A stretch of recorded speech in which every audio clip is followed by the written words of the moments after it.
নমস্কার বন্ধুরা, আমি আজকে রান্না করব তেল পটল। তো পটলটা কেটে ধুয়ে নিয়েছি, এটা পটলটাকে ভেজে নেব।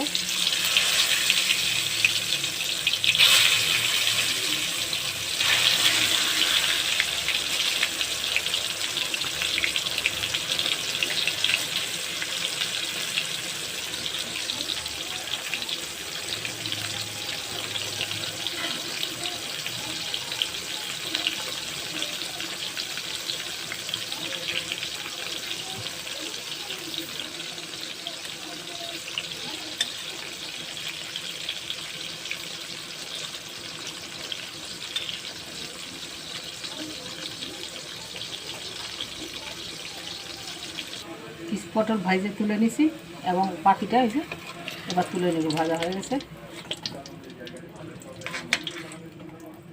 এবার এই তেলেই ফোড়ন দেব, জিরে,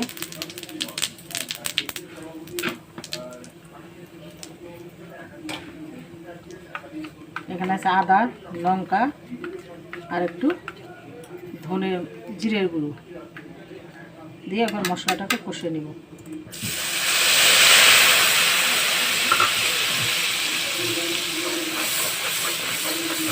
তেল পটলের তেলটা একটু উপরে ভেসে ভেসে থাকবে, খেতে ভালো লাগবে।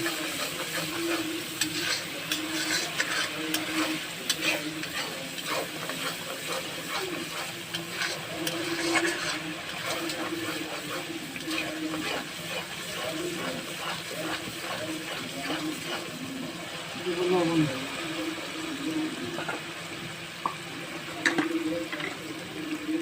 দেবো পরিমাণ মতন লবণ।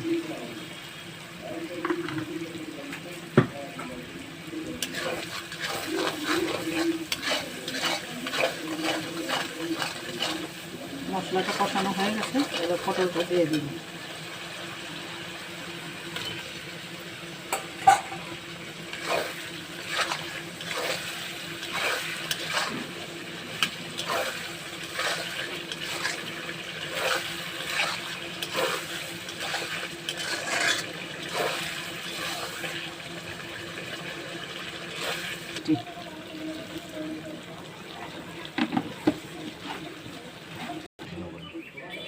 তেল পটলটা হয়ে গেছে বন্ধুরা, নামাই নিয়ে এসেছি। যদি ভালো লাগে লাইক, কমেন্ট, শেয়ার, সাবস্ক্রাইব করবেন। আমার একটা ফেসবুক পেজ আছে, পেজটা একটু ফলো করবেন আর ভিডিওটা প্রথম থেকে শেষ পর্যন্ত দেখবেন।